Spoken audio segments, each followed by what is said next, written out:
Welcome to the 3 Knockdown Rule.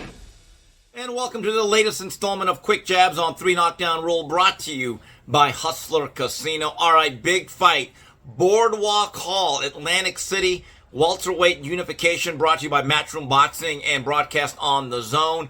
Jaron Boots Ennis puts up his IBF title against WBA champion Stanionis.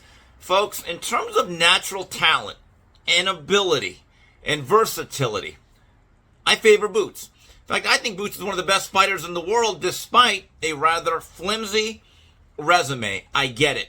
But for the most part, outside of his last fight where he struggled, he has passed the eye test. I remember about 7-8 years ago when the late Cameron Duncan, who has managed many world champions, including the likes of Nonito Donaire, Kelly Pavlik, and Terrence Crawford, said, "Steve, I have the best natural talent I have ever signed." And I said, "Who?"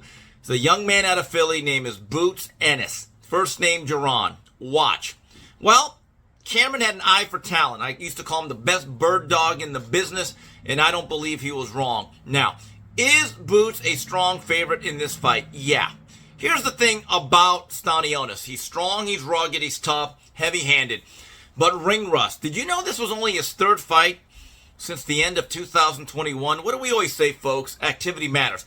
Here's the danger zone for Boots. Have you seen the recent pictures of him this week?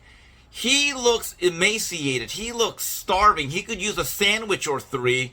And he looked like a guy against Chagatsian back in November, like a guy who needs to move up in weight. Keep this in mind. He's only 27 years old. He's been a career-long welterweight. It looks like his time at 147 is very, very limited.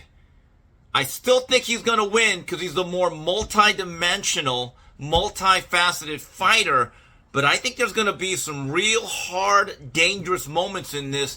That weight situation does worry me. Now, thankfully, in modern-day boxing, you now get 36 hours, basically, to recover.